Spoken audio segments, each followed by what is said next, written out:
Good evening. Hi there, welcome to the Fantasy Literature Track. And you can tell it's evening on Saturday when I have to pause to remember what track room I'm in. I'm John Hartness, and I'm your moderator for the Southern Fried Fantasy Panel. And I am not answering a telephone call. I am looking up my notes. Before we get going, there's a little bit of housekeeping. We are recording this panel, and all of the audio for the camcorder goes through the soundboard, so please, panelists, use your microphones, even if you think you can be heard. And for those of you in the audience, I have a request for all of you as well. The DragonCon charity this year is the National Alliance on Mental Illness. This is an organization that provides support for those struggling with mental illness and mental health issues. This is for NAMI's Georgia chapter, so your money will get used locally. And DragonCon will match up to $150,000 raised. The reason it is up to $150,000 is because last year it was $125,000, and like every year, y'all blew through the fundraising goal, so they raised it again and again. So this is money that goes directly to help people suffering with mental health issues in the Georgia area, and as someone who has suffered from mental illness since the late 1900s, and someone who has lost loved ones to mental illness, this is something that is very near and dear to my heart. So if you have some spare change, and by change I mean 20s, please come up and drop it in the bucket. If you do not have cash, there is a QR code right here on the steps, right here on the stage next to where I will put the bucket, so you can pay with your phone. And if you would like to donate large chunks of change, you can go to the DragonCon charity events page, and you can buy a seat in the live play Dungeons & Dragons game that I will be DMing tomorrow night, which, despite all of my best efforts, Charlene Harris is still too smart to jump into. But we do have Bill Fawcett, Jody Lynn Nye, R.R. Verdi, myself, Paul Barrett, and Matt Dinneman. I've heard that guy does something with role-playing. So yes, please.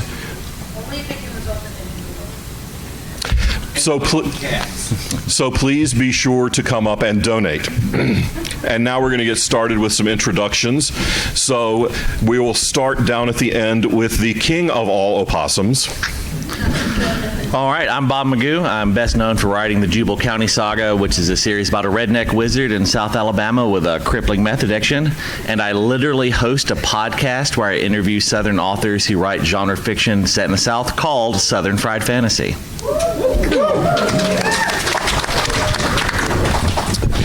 Good evening, I'm Gerald L. Coleman. I don't use the middle initial to be pretentious. I use it so that you know I'm not the professional hockey player or Catholic priest that will pop up when you Google my name without it.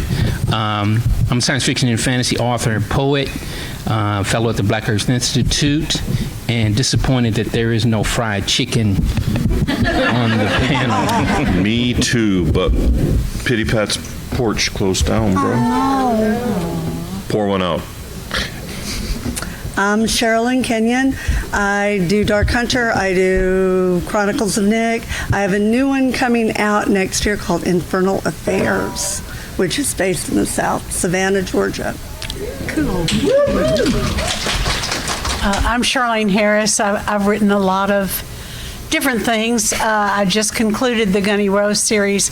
I hope you all will read it. It didn't get a whole lot of traction, but I'm super proud of those books. And next year, I hope I've written another book, and I hope it's coming out next year. It's completely different because I'm just easily bored. And like I said, I'm John Hartness. I am the founder and publisher of Falstaff Books. We're an independent press based out of Charlotte, North Carolina.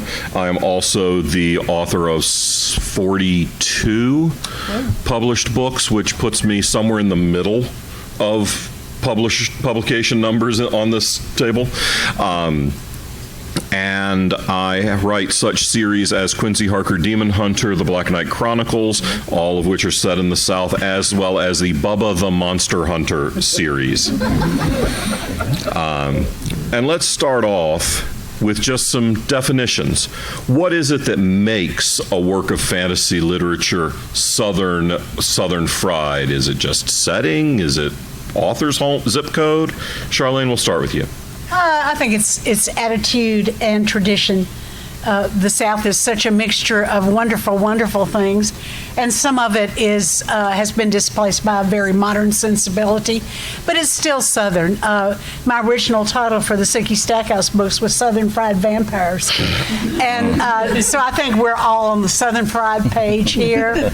I just like to think of the South as, well, it's my home. I was born in Mississippi. And you don't get much more Southern than that. And I still love it here despite everything. So there. All right, Sherry. What more can I add? Yeah, I mean, the South, Florence King was a writer back in the 60s who had a great quote about the South, and she said, I'm sorry. I can speak really loud. Microphones intimidate me. Because usually my children are like, Mom, we're not across the river. We're in the room with you. So anyway, where was I? I totally got ADD for a moment. Florence King. Oh, Florence King. Florence King has one of the greatest quotes, I think. She was a writer back in the 60s and 70s, and she said, the wonderful thing about being Southern is somebody ought to put up a fence and say, we're all crazy here, but crazy in a very good way. So, and I loved her writing. She's one of the underrated people, but anyway. And I think that there's a lot, there's so many rich stories, a lot of great folklore. We have it in other parts of the country too, but I think there's just really something about Southern Gothic and Southern culture that lends itself. And we have such a great blending of different, whether it's the Gullah out of South Carolina and Georgia, or, the people, the voodoo and stuff that comes out, also Georgia, but Louisiana in particular. So yeah, I think we just have a very rich heritage. Gerald. But probably there's a particular kind of sensibility that makes a thing Southern. And sometimes it's the kind of thing that if you're not Southern, it's difficult to explain. For example, I could say, bless your heart. And everyone who is Southern knows what that means. And if you're not, you think it's a nice, pleasant thing to have said to someone. But if you're Southern, you know exactly what bless her heart. You know exactly what that, bless his heart. You know what that means. And it's a kind of, it's a sensibility, it's a viewpoint, it's a history and a culture. That's mixed up with a lot of things, both good and bad. Yeah. But it's what I think is a very distinctive difference, and it's a kind of sensibility that I think that you can pick up as you start reading on the first page. You can tell you're in a Southern story. Now, Bob, I'm going to jump right before you jump. Mm-hmm. Gerald, I'd also like for you to speak a little bit about the poetry of the South, and particularly the spoken word culture in the South, because I know you're a poet, and I've also published a couple of books of Southern-themed poetry. So what is it about the poetry, what is it about the South that makes poets? I think Southern poetry does a lot about place. It's a lot about place. It's a lot about, for example, when I look at a lot of the stuff that my fellow Appalachian poets write, cornbread is going to come up, and kitchens, in the summer. and tomatoes on the back porch, and you know, so but that comes with socio-political commentary, right? It's not just look at this tomato. It's all about, you know, what it means to be on the back porch of my grandmother's house with a tomato that she grew in her backyard with a little bit of salt on it. And then I'm going to talk to you about some other things, but it's very much often about a place. It's a very anchored in a place. Cool, thanks, man. Bob? Yeah, I think, you know, what is Southern is one of those things. It's much easier to say what isn't. You know, you can quickly Jersey. say, yeah. Well, and it's also part of the reason why I started the podcast was I got tired of reading books set in the South by people who had never been here, and you can quickly pick up on that. You know, but part of it is also even folks who kind of mask it well. Southern culture is so different. I mean, what it's like for me living in South Alabama is very different from the low country of South Carolina, you know, which is vastly different from, you know, Appalachian coal country. You know, there is no homogeneous South.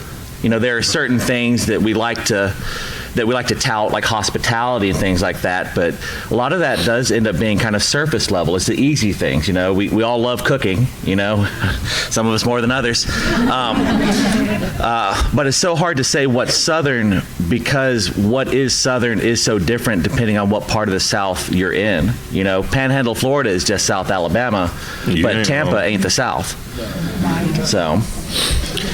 So I think you hit on something for me that that really resonated, and it's voice. And when we talk about books, when we talk about writing, voice means multiple things. Bob named very specific chunks of geography, and the people in the low country, South Carolina, they sound very different from my people up in the very rural parts of South Carolina. And even all of that sounds very different from them coal country boys. But narrative voice is also very specific to regions. The stories coming out of Mississippi, coming out of Louisiana, coming out of Alabama are going to be different from the stories coming out of Atlanta, which is different from stories coming out of Memphis, which is different from stories coming out of Charlotte. So for me, voice is a lot of what makes something Southern. But we're all Southern writers. But because we're all pretty good Southern writers, that also means we're Southern readers. Yeah. So as I prepare, let our panelists prepare for a moment to talk about some of their favorite examples of Southern fantasy. I just want to give a shout out to my favorite Southern horror cosplayers.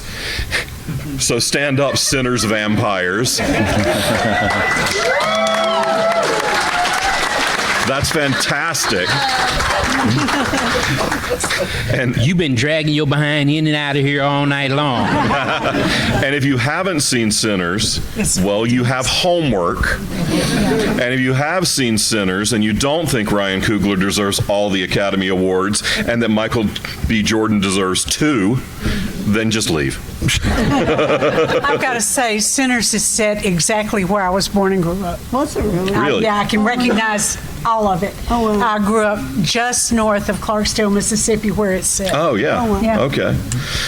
So, Charlene, we'll start with you with some of your favorite examples, and if you can pick a famous one and maybe an obscure one so people can figure out something to buy. Well, of course, there's always Anne Rice.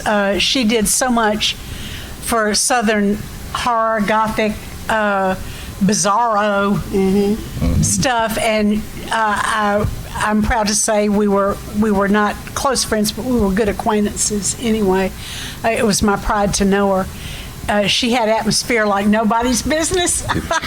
She could really establish a scene very quickly. Really,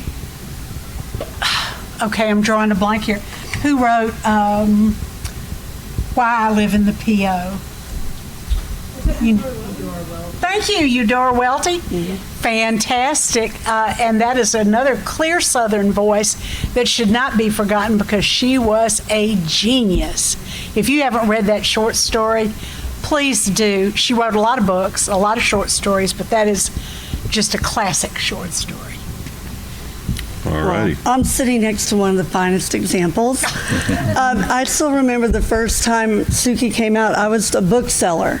And I can remember, I borrowed the book. I did buy it eventually. But I was a bookseller, so I had a lot of books I like to read. And I can still remember the first time that I actually cracked it open and I read it. God, I can't remember the opening line now. But it was great. And I used that opening line. I bet I sold probably 2-3. I lived in Mississippi at the time. Oh, okay. And I sold that book to more people than you can imagine. Because first thing anybody came in, I said, I don't care if you read it, if you like it or not. Try this book because you're gonna love it. Because the voice was so. I'm really not sucking up to her. This is the truth. That's okay. It was such a strong voice, and it had been a while, I think, since we had a really strong voice at that time. There had been like a great dearth of it. My other favorite, of course, is Flannery O'Connor, who's out of Milledgeville, Georgia. I still remember the day that I first discovered a good man is hard to find, and that was actually a dare from a friend of mine who's like, try this and see if you like it. I'm like, oh my God, this is amazing. So yeah, and then of course I mentioned Florence King, who's a kind of forgotten author. Gerald. I'm going to mention, she doesn't write fiction. She's a poet, Nikki Finney, out of South Carolina. Somebody knows Nikki, okay. And then I'm going to say, not because I'm in it, but because I like the idea of it, the anthology series edited by Milton Davis called Terminus. And Terminus is a shared world where different authors in the anthology are writing stories based in it. The story has to take place in Atlanta and have a speculative element. And so it's a kind of shared universe thing. I think he's bringing out the third edition of it, the third in the series in the next few months. But it's called Terminus. To get real specific to me, I think it was 2019 here at DragonCon. I was just really starting to consider writing the Jubal County Saga, and I went to the writer's track to sign up for one of their mentor sessions, and I saw John Hartness, Bubba the Monster Hunter. I was like, I've never heard of that, but I feel like Meth Wizard and Bubba the Monster Hunter, there's probably something there. I feel like that's who I need to talk to. And so that, and then that same con, I met an author named Ben Meeks. He was on a panel on indie publishing, and he was also writing Southern urban fantasy. He writes about a were-otter in the North Georgia mountains hunting demons up in the Dahlonega area, and it's fantastic. But that one con has probably done more to change my life because I kind of met the man I call my mentor, and if you see me, odds are you're going to see Ben Meeks somewhere in the building. We do so many events together now, and They're the Mud and Jeff of flat caps. We are. Look. As a white guy in his 30s, or 40 now, you wake up at 35 and a flat cap appears on your pillow. So, and you either choose to embrace it or smoked meats. And so I chose both. What Bob also didn't mention in that story is that in the first quarter of 2026, his book Capital Magic will be published by an imprint of my press, Falstaff Dread. So it will have taken slightly less than 7 years, but he did get a contract out of the Writer's Track mentor sessions. So a lot of good can come out of meeting people at DragonCon. To quote the immortal words of Bear Bryant, Mama called. For me, one, I love all y'all, but you missed the easy layup. Okay. This year's Dragon Con literary guest of honor is T. Kingfisher, and Hollow Places is as southern as white gravy on a biscuit. And creepy. Oh my God! Deliciously You'll never look at creepy antique stores the same way again. Hornet's nests. Yeah. She's an amazing writer, and I hate her a little bit because she's so much better than me. That's how we are. We all love each other, and we also hate each other a little bit. You read something, and you're like, "Oh, that was so good. Oh, I need a drink." And for local boys, there's a pair of guys who wrote together. One of those passed.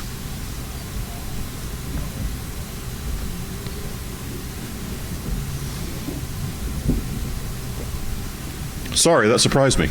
But Jim Moore lived here in Atlanta for years, and he wrote a series with Charles Rutledge that is amazing dark urban fantasy stuff that everyone should read.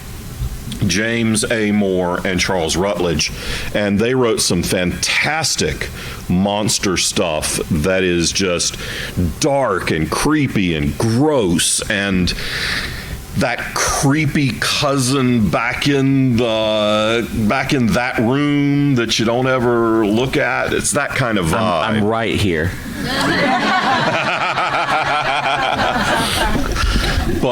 And this is a cheat because I'm the moderator, because it's not fantasy, but for my money, the finest crime writer working in the industry today is S.A. Cosby.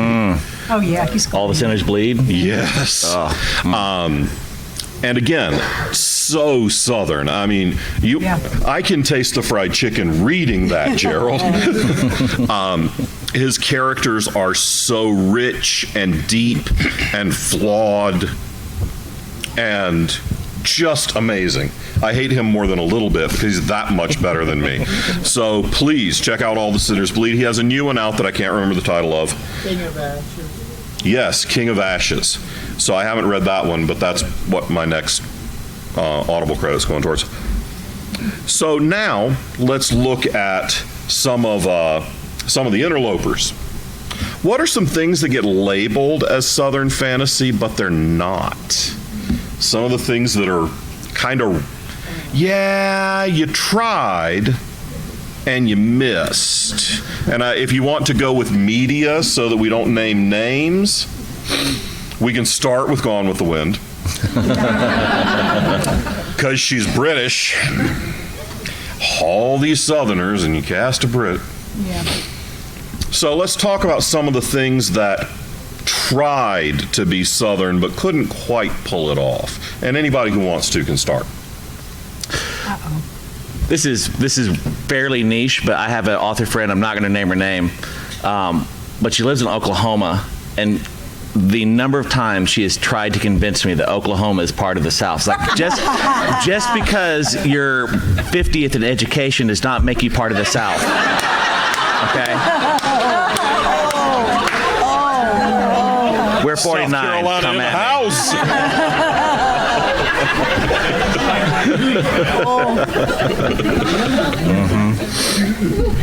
Wow. I live in Texas now, and weirdly, sometimes people in Central Texas think they're Southern.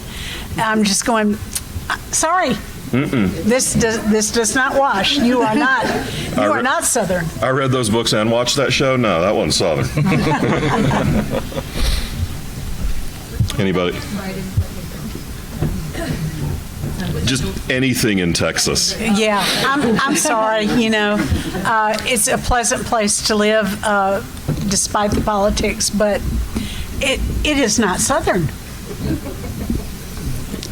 I hate to be cruel, so I will not go there, but I will say this. There is nothing more aggravating than somebody attempting a Southern accent who is not Southern. Oh, so much. Oh, so much. At the last convention I went to, there was a sudden downpour, and when I got in the board meeting, another member of the board, who will remain nameless, said, "Oh, did it rain?" And I said, "It was just like God poured a bucket."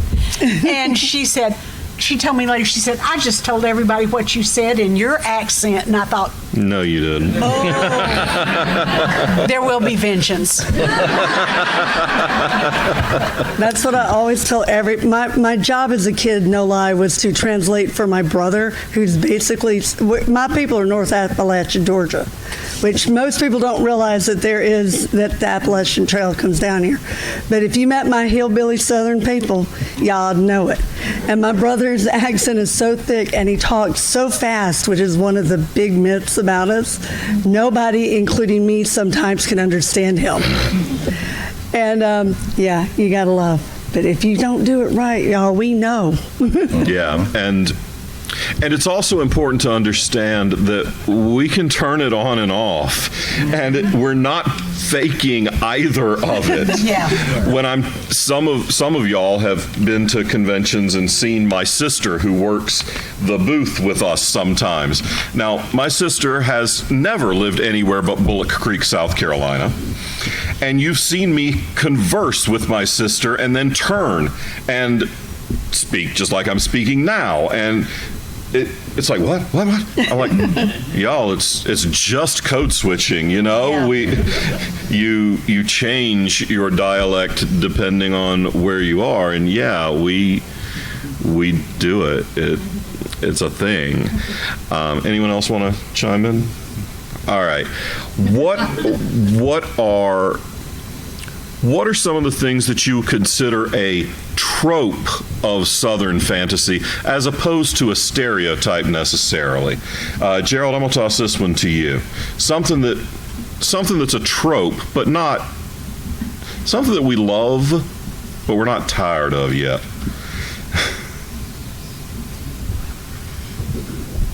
Wow, I'm drawing a blank. I don't.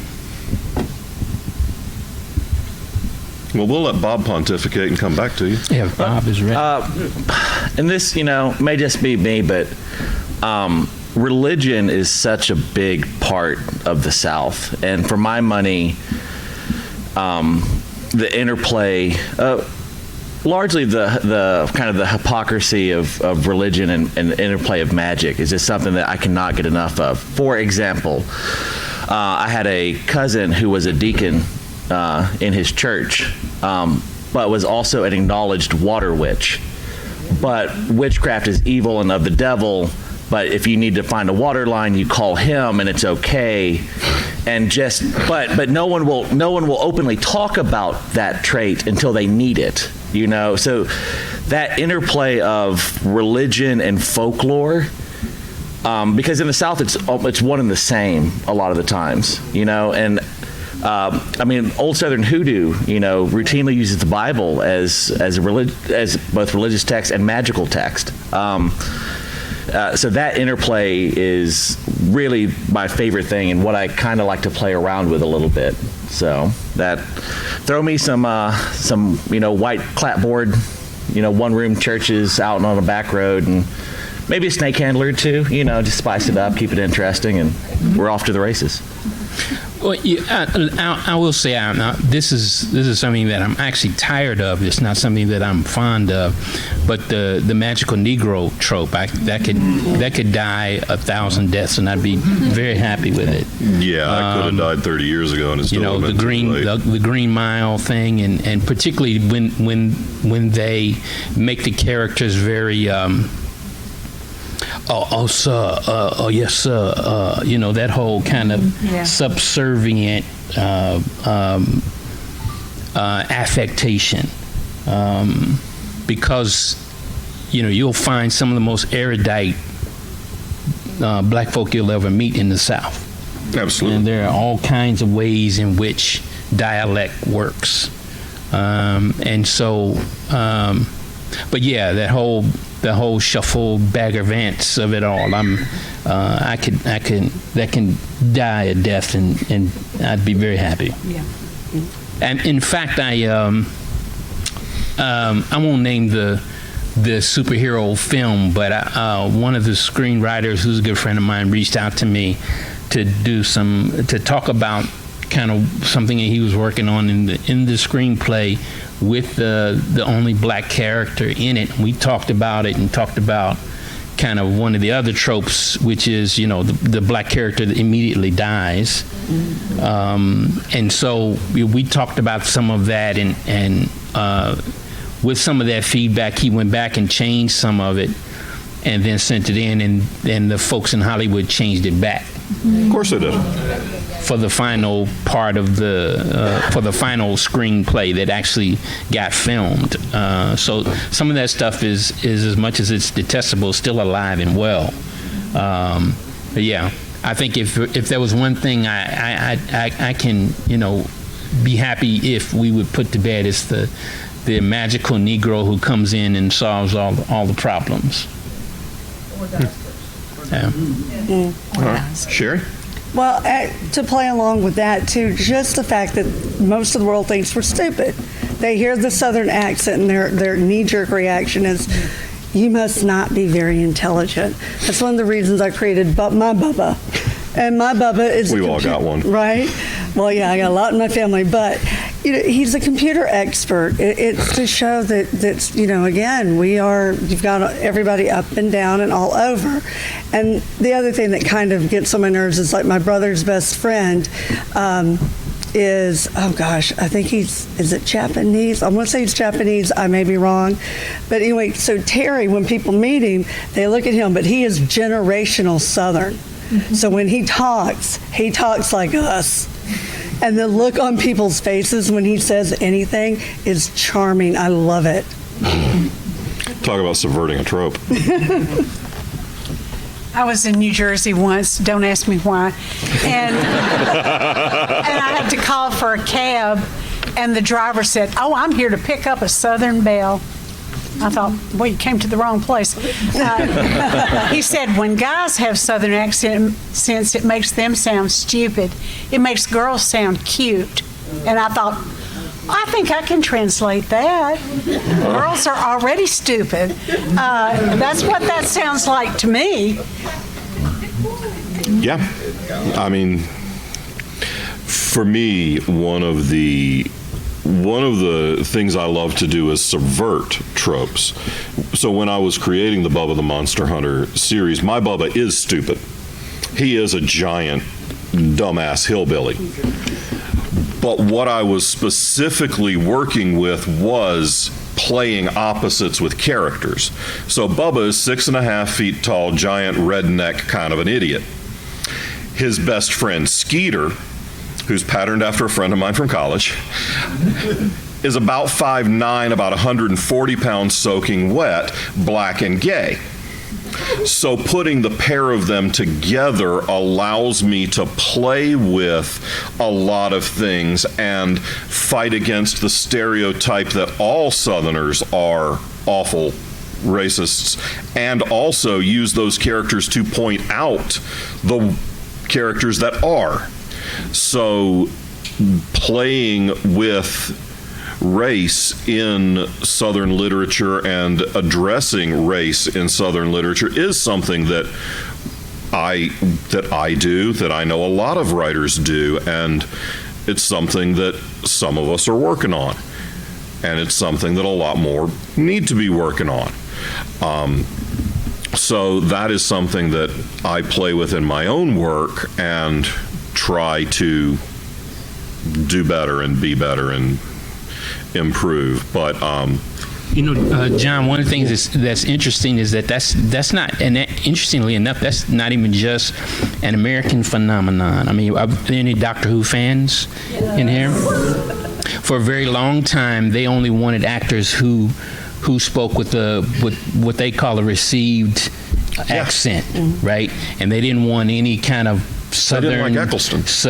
Some kind of for them, what was Southern for them, right? And so that was one of the issues with him in 2005, and then they finally got back to it with Jodie's run, because she doesn't have a received accent. But that was a long time and a fight to get there, because again, that same kind of stereotype about an accent making you not sound affluent and intelligent. So that's something that exists even outside of the context of American dialectical kind of discussion. Interestingly enough, one of our mutual most intelligent friends is from the same town as Chris Eccleston, A.J. Hartley, who's a fantasy writer and one of the top 5 experts on Shakespearean performance in the world. And also modest because he never told his mother what a big deal he was in Shakespearean circles, so I had to tell her.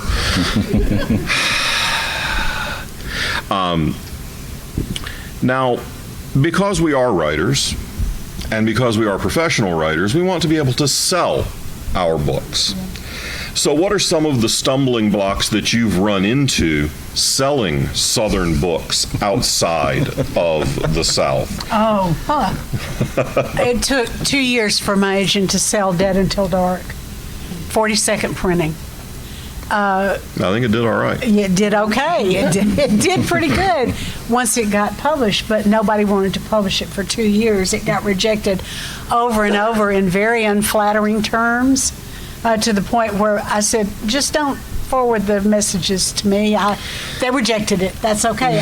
That's all I need to know.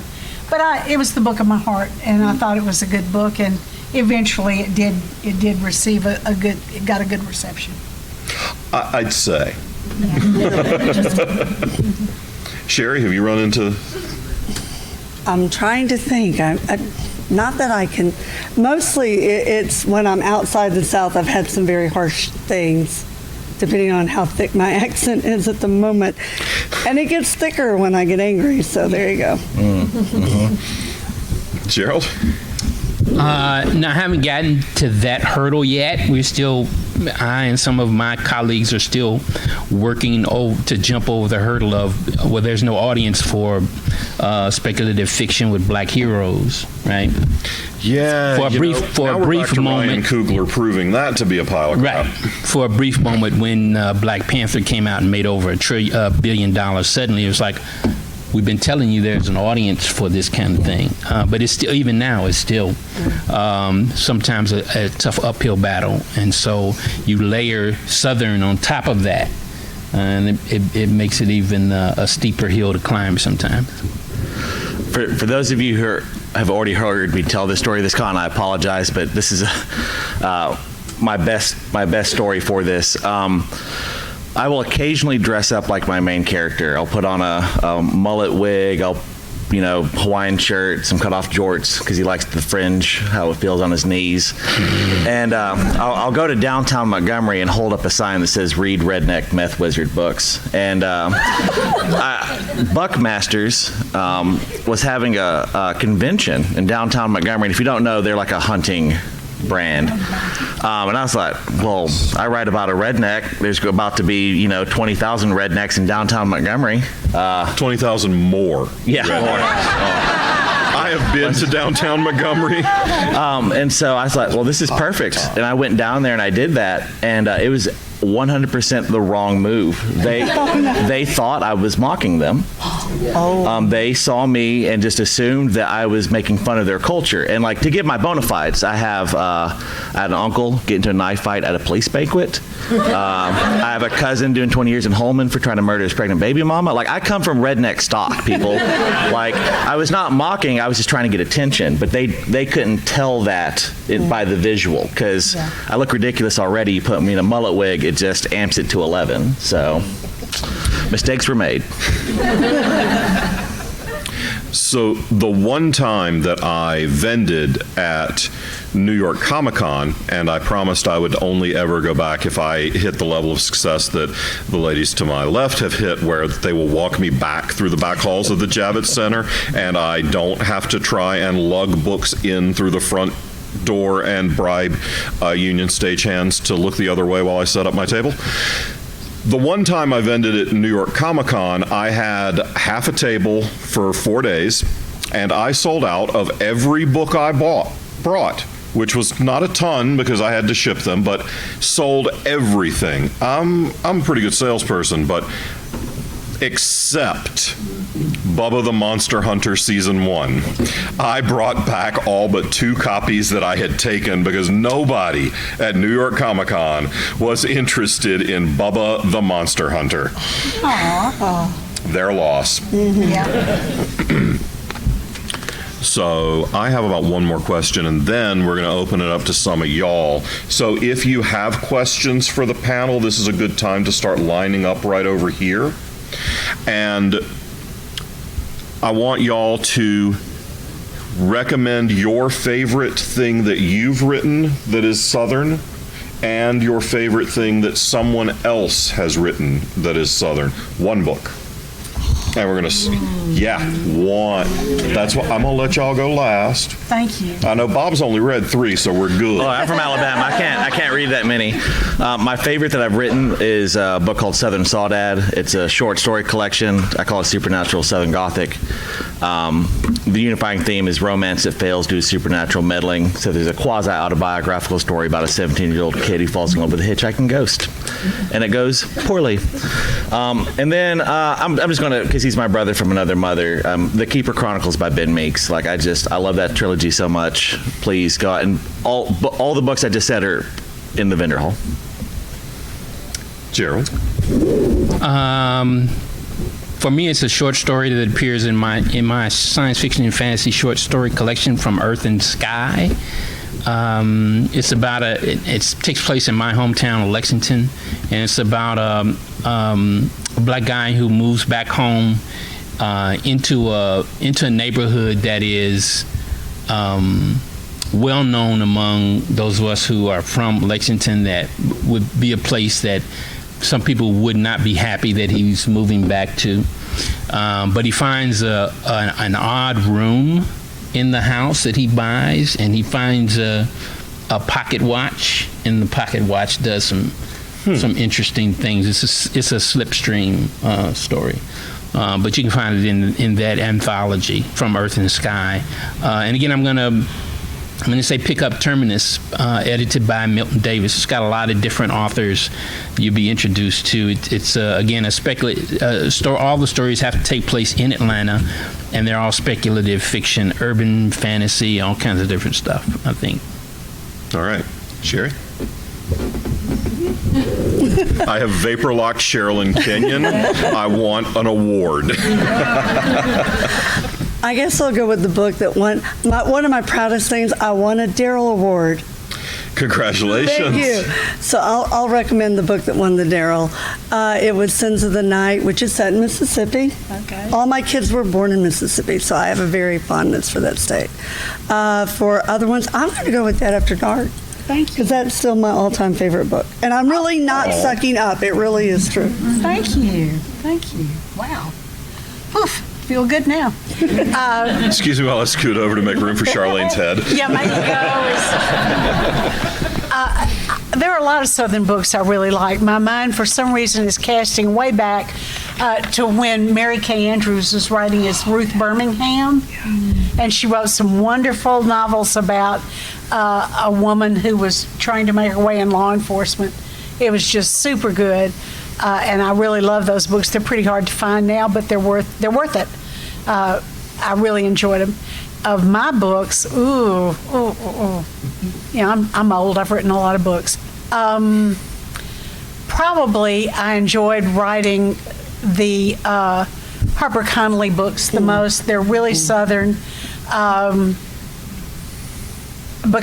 it's got a real big ick factor, I think, because she's in love with the guy who grew up as her half-brother, but he isn't really, so that's okay. That is a very Southern way of phrasing it. Yes. I knew it was going to be icky, and people said, wow, that's really icky, and I thought, yes, it is, but it's okay. I really enjoyed writing those books, and their codependence, it seemed like a really Southern relationship to me. So my favorite Southern book that I've written is Amazing Grace, It's a Southern Gothic paranormal mystery with a pretty solid dash of romance. It's kind of my love letter to small Southern towns and to the strong women who raised me. It's about a 50-something-year-old female woman in a small town in the South who talks to dead people. I know. All Southerners talk to dead people. What's different about that? Lila Grace, they talk back. Okay. So she's a medium, except as she'll say, no, I'm an extra large. But she's a medium, and she comes home one day and finds a ghost on her porch, and she has to figure out why this little girl is dead.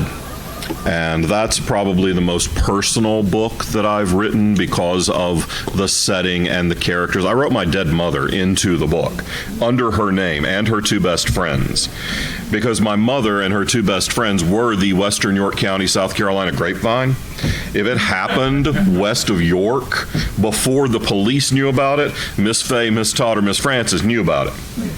So those three are now the Dead Old Ladies Detective Agency, and they still can't let anybody get anything out of the way. And as far as other people's work, I'm gonna stick with Hollow Places. It's amazing, and T. Kingfisher, Ursula Vernon, is just an incredible writer. So check that one out. And now we have 13 minutes for questions. Oh, okay. Testing. Okay. First of all, thank you guys so much. I think you kind of touched on this. Speak up a little, even into the mic. I think you guys touched on this a little bit. Sometimes I struggle with my own Southern identity or even its representation in media, and I think something recently that I've kind of stuck out to me, feel free to disagree, the new Superman film by James Gunn, the scenes with his parents when he goes back to Smallville, maybe, it's supposed to be Kansas, but to me, there was some sensibilities about it that felt very like home. It felt very Southern. She said, "Let me wash your beast, Clark," and the way that him and his father spoke back and forth.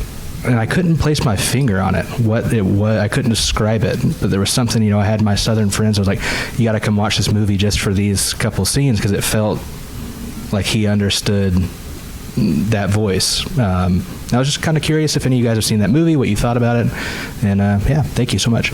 Well, once again, I believe a man can fly. So yeah, I saw it and I thought it was great. What do y'all think? Sadly, I have not seen it. It's the best Superman movie since 1970, whatever. Is that really saying a lot? Fair. Preach. Fair. I just wondered. I mean, fair. No, I've been in court and being accused of being a demon, so I have not been able to see it. I think you mean outed. Oh, yeah. Okay. I'm going to hijack for 1 second. For those in the audience who know my friend Tish, she has been declared the Grand Witch of Nashville. The problem with that is she's pagan. Also, I thought that was Taylor Swift. I'm pretty sure I'm pretty sure Scooter Braun thinks it's Taylor Swift. Does she not live in Nashville? Is that also part of it? I haven't seen it. Oh. No, I haven't seen it either. Well, I'm the only one who's seen it, and I just think that it's that small town sensibility that resonates with most of us, because Clark is a Kansas farm boy, and there's not a whole lot of difference from a farm boy in Kansas and a family farm boy in many other locations. Yeah. So I had a reader reach out and tell me, I live in Western Pennsylvania, but I swear I live in this town. And rural America has a lot of commonalities. Yeah. So yeah. It's a great movie. You should watch.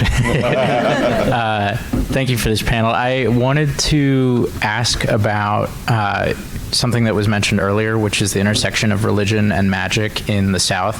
I am a Mexican immigrant, and I experienced this as well with the intersection of Catholicism and Mexican witchcraft. What are some of your favorite examples of that intersection in either media you've written or media you've read, and could you recommend? I mean, I set an entire novella around the Devil's Tramping Ground in rural North Carolina. So the church and religion is steeped in so much of Southern culture and rural culture in general. I had this conversation with my sister after our father died, and she was going back to the church for the first time in a long time, and I told her, that's great, I think that's a fantastic idea. And she said, you don't do the church thing. I said, no, I don't. But in a small town, the church is your sense of community. You don't have a city. There are no clubs to go meet people. You don't have bars to meet your friends at. So in that sense, because so much of what we consider Southern is also rural, the church is always going to be a key element of the culture, just sociologically, because it is such a key element. Anyone else? I was just thinking about the Bell Witch. Are you all familiar? Yeah. That's a big intersection of religion and craziness that seems uniquely, true. That seems uniquely Southern. And if you haven't read about the Bell Witch, it's well worth your time because it reflects the era pretty dramatically.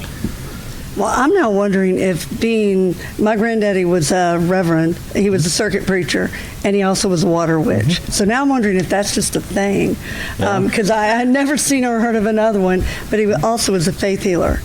Yeah. So I think that, and my grandmother's Mexican, so growing up with you, that's a fun when you put those two in the same room, because she's very, very Catholic and he was very, very Baptist. And then my other grandfather was a rainmaker, shaman, Native American. Wow. So freak. So I had interesting family reunions. My education background is I have a master's in theology, and what you'll find is that because there is a mysticism, there's an element of that in the church. You will. Is someone? Okay, I thought somebody was trying to put some hoodoo on me or something. I'll never admit it in public. But no, what you'll find is there is a natural kind of crossover there. Particularly in the South, you'll find historically there was a lot of African mysticism that got tied up into the black church. The Catholic Church was well known for kind of going into cultures and kind of subsuming their tradition into the Catholic tradition by actually even mapping saints on top of indigenous gods, right? So there's a natural kind of crossover there that I think is maybe part of what you're saying. Yeah. For me, when I was in grad school, I was bored because I went to grad school in Troy, Alabama, and I even though I don't really believe in ghosts, I did ghost tours because, again, bored. And one night we found ourselves in a graveyard that we'd never been to before, and on the backmost grave, just a concrete slab, there was a jar with a piece of paper with a name on it, and we just assumed it was a makeshift headstone, and went back home, and I just kept thinking about it, and I looked it up, and turns out it was a spell jar, and they call them honey jars. You put gopher dust and piece of paper name on a piece of paper, put it in a jar, and if you want good things to happen to them, you put honey. If you want bad things, you put vinegar, and you seal the jar. And so my friends were like, well, what did it have in it? I was like, I don't know. Let's go find out. So we went back to the graveyard, and it had vinegar in it. Oh. I still have that jar. Oh, wait.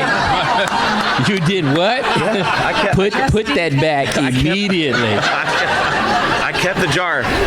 What I read was opening the jar breaks the hex. So Bertha M. Johnson, if you're in the crowd, you're welcome. That's very much like those stories where you see person finds 1,000-year-old thing and opens it, right? And we're all screaming, put it back. Didn't Justin Cronin write that? And Chuck Wendig? Yeah. I showed this to Charlene at our last panel, my granddaddy also was he was the one you called if you had demons in your house. Mm-hmm. My brother found a jar with 7 silver bullets. And it was sealed, and he opened it, and I'm like, okay, now weird things really are happening in his house. Yeah. I'm like, why did you take out Granddaddy's jar? Are you insane? Were they 45 ACP? They're Because I'm trying to points. think. I'm trying to think why 7. That's my thing. Because in 1911 would be 6 in the magazine and 1 in the pipe. No, I'm thinking mystical. Okay. Oh yeah, Yeah, 7's a mystical. holy number. So. Yeah, and it's like, what did he have trapped in that jar you let out? Because I'm also thinking that with a silver hollow point, 1 is about as holy a number as you need. Yeah, exactly.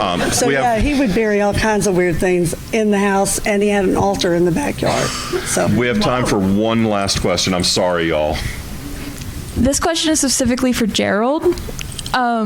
Recently with Bridgerton and all of those kind of historical fantasy and historical fiction coming out, where it's rewriting a lot of those historical stories with people of color in them in places of power and royalty, do you think there will ever be able to, do you think is it possible or if it will ever be able to happen in which a Southern historical fantasy or historical fiction can be done in that way? Or do you think that the South's history with segregation and racism is too integral to the culture that it could not be done? The interesting thing about, I think, when we talk about Bridgerton, for example, if I'm thinking about the right show, that's reality. They didn't make that up. See, the interesting thing about some of our history is that the kind of negative stuff in our history has colored often what the actual history was, right? And in Britain at that time, you would have freed black folk who had those kinds of positions in society, right? And very often, for example, it was very interesting to me when the first season of Watchmen, well, the only season of Watchmen dropped on HBO, and so many people were shocked at that first 10 minutes of the first episode because it was about the destruction of Tulsa. And that wasn't fiction, that was real. Those places existed. It was in 1919, it was called the Red Summer, and all across the country, well-to-do black towns were destroyed. Yeah.